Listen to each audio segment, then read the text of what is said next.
Muito bem, meus amigos, estamos aqui na primeira pergunta, o Edilson. Estou com diarreia pela manhã há quase um ano. Fiz todos os tipos de exames e nada, colonoscopia, exames de fezes, de sangue, de glúten.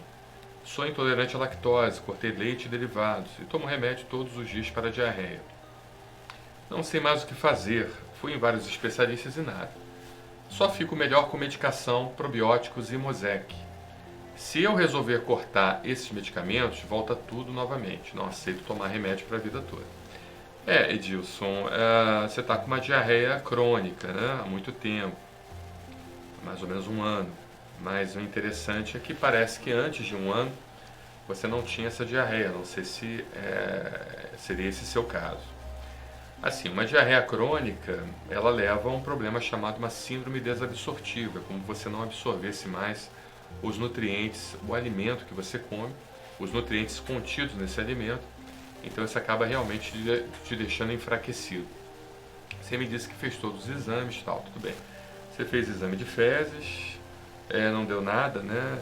De sangue, ok? Talvez, não sei se você fez assim. É muito difícil a gente, Edilson, tentar chegar num diagnóstico, até porque esse espaço não é para diagnóstico só com o seu médico assistente. Que a gente pode bater um papo, você receber algumas informações aqui e, consequentemente, essas informações, então, serem filtradas pelo seu médico assistente e ele moderar essas informações e você, então, ter uma conduta adequada mediante a moderação dele, tá bom? A gente pode bater um papo aqui. Colonoscopia eu acho interessante, é um exame interessante, mas lembrando que a colonoscopia, ela não vê todo o intestino, tá?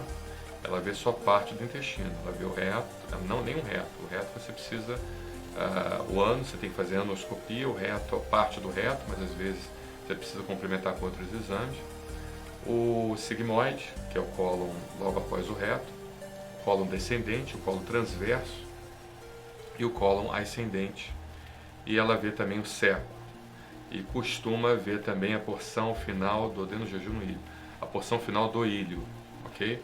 Então a colonoscopia consegue ver esses ambientes.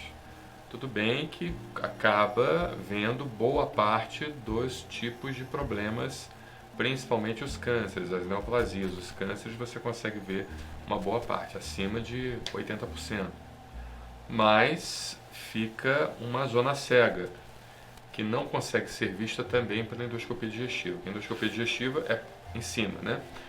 Nós temos a endoscopia digestiva alta, endoscopia digestiva baixa ou colonoscopia. Você fez a coluna. A endoscopia digestiva, ela vê acima, ela vê o esôfago, ela vê o estômago, ela vê o duodeno proximal. E você vai ficar então com uma zona cega, tá?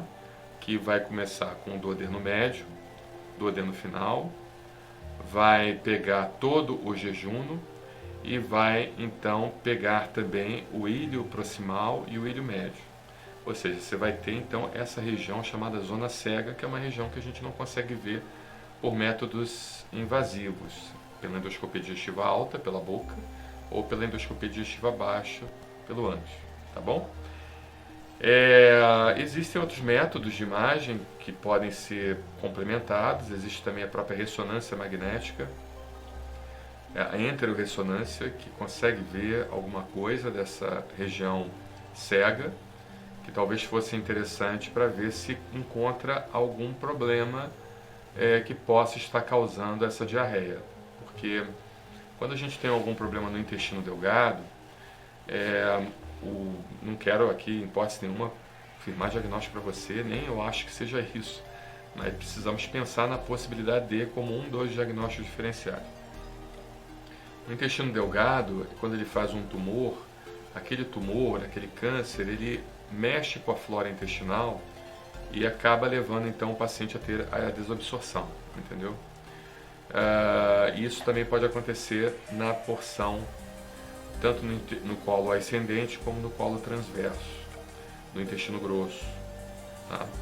E no ilho também. Quando é no colo descendente, já causaria mais prisão de ventre, constipação, porque no colo descendente, indo em direção ao ânus, né, para evacuar, então você teria então um comprometimento completo do cólon descendente e aquilo ali faria com que houvesse uma dificuldade de eliminar as fezes por aquela região, então levaria a prisão de ventre, a constipação. Mas quando é mais alto, você costuma ter mais diarreia mesmo, entendeu? Então assim, você fez a colonoscopia, é interessante. Não sei se você fez a endoscopia digestiva. Talvez fosse interessante você conversar com seu médico e ver a possibilidade de fazer também uma endoscopia digestiva. É uma possibilidade. Ok? Exames de fezes, de sangue, de glúten. Tudo bem, o glúten, você fez o exame de sangue de glúten, mas o exame de sangue de glúten ele não é diagnóstico, não dá para você firmar diagnóstico de intolerância ao glúten, tá? Ou doença celíaca. Você precisa fazer uma biópsia do ilho terminal, que deve ter sido feito pela colonoscopia. A lactose, em paciente adulto, praticamente quase todo mundo vai ter, né? Muita gente tem intolerância à lactose. Principalmente no povo brasileiro, que você acaba tendo uma certa miscigenação aqui. Então, afrodescendentes têm mais tendência de ter intolerância à lactose. Fui em vários especialistas e nada, só fico melhor com medicação. Tudo bem, então a gente precisa conversar com ele, talvez fazer uma endoscopia digestiva para ver se está tudo bem. Talvez investigar essa zona cega, tá? Que eu expliquei para você, que ela começa no duodeno médio, duodeno final, distal, né? Toda a extensão do jejum e ilho proximal e ilho médio. Isso é uma zona cega que nenhum tipo de dispositivo mais invasivo conseguiria encontrar. Deixa eu entender aqui. Verminose é uma coisa simples, não sei se você já investigou verminose. Deve ter investigado, porque às vezes a gente vai falando, vai pensando assim, coisas assim difíceis, né? Às vezes não investiga uma boa verminose que pode estar causando esse processo de diarreia. E verminose causa giardia, ameba e vermes e micro-organismos organismos mais, não, aí não seriam micro, né? Organismos maiores, né? Como eumintos e assim vai. Muito bem. Precisa pensar também na síndrome do colo irritável, que é uma possibilidade, mas antes de pensar em síndrome do colo irritável, você precisa descartar todas as possibilidades. Acredito também que tenha sido descartado doença inflamatória intestinal pela própria colonoscopia biopsiando. Provavelmente deve ter sido descartado isso. As doenças autoinflamatórias, às vezes elas não dão sinal na colonoscopia. É importante ver isso também. A doença autoinflamatória, apesar de não ser muito comum em adulto, é mais comum em criança, adolescente e tal, mas a doença autoinflamatória é um erro inato da imunidade, onde você tem um erro do sistema imunitário inato, aquele sistema imunitário que a gente nasce com ele. Tá? Os macrófagos, os macrófagos em geral, os neutrófilos, você teria também um erro do sistema dos polimorfonucleares,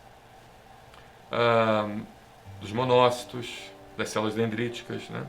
Ou seja, o erro da imunidade inata. Então, quando a gente tem algum erro da imunidade inata, que faz parte da imunidade inata, a gente poderia também ter doenças autoinflamatórias que poderiam afetar, causando processo de diarreia. Então, precisamos também analisar essa questão, tá bom? Deixa eu ver se tem mais alguma coisa aqui para você.